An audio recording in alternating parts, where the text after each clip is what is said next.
Many of Charles Dickens' stories transport us back into the era of industrial steam and smog. They tell of great social inequalities, of poor working conditions for young and old alike, of poverty and crime as a means of survival. Indeed, the effects of the Industrial Revolution meant that 19th century London was an unpleasant place to live for people across all social strata. Dickens was there for the infamous Great Stink of London, for example, and he was at the forefront of those pushing for sewage and hygiene reform. And yet, it was in part industrialization which allowed the poor and the working classes he was writing about to access these stories about themselves.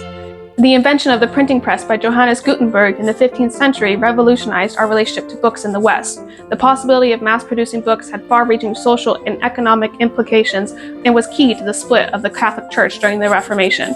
And yet, the scale of the print remained constrained to the limitations of human manual labor. It wasn't up until the 19th century, following the technical revolutions such as steam power and lithography, and the expansion of empire, which allowed for cheaper resources, that the publication process could be largely automated.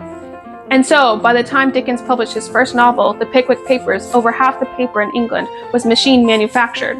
Books, which even 4 centuries since the invention of the Gutenberg press had remained a luxury good for many, became even more accessible. The invention of the printing press also increased the demand for book translations. With the rise of railways, steamships, and publishing hubs like London, Paris, and New York, the international book trade boomed further. For Dickens, this meant that the overnight success of the Pickwick Papers quickly spread outside England. His books were translated quickly and widely, the first one being an 1837 German translation of Pickwick. In fact, he became the most read British author in Germany. By the late 1830s, translation of Dickens appeared in Russian, and he was the first English author to be translated into Arabic and Chinese. Here in the study of the museum, we have 2 bookcases of translated Dickens work. Here I've pulled out some editions to showcase some. This is a German hardback edition of Pickwick that was published in 1971. The next book is a Dutch translation of Dombey and Son that was published in 1919. This edition is special as it has unopened pages. When books were hand-pressed after the 15th century, the text was printed on big sheets of paper, which were then folded into multiple sheets. These were then sliced open.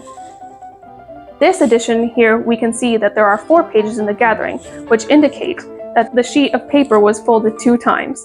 While this book was published in 1919, the pages were unopened, mimicking the past binding practices and possibly indicating this edition was for aesthetic purposes and was unread. Here, we also have 2 French editions of Old Curiosity Shop published in 1965 and 1970. These were rebound by Guildhall Library here in London and have original covers on the inside, possibly for conservation purposes. Next, we have a Russian edition of Pickwick Papers published in 1933 that have black and white illustrations and a colored illustration on the inside as well. We also have non-European language editions of Dickens' work. Here we have a Persian edition of David Copperfield published in 1950. Finally, here's a Japanese special edition of A Christmas Carol published in 1966, which has gold detailing.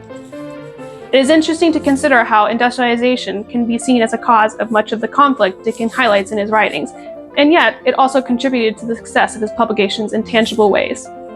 You can find all these translated works here at the Dickens Museum in the study, as well as a Chinese translation of Nicholas Nickleby.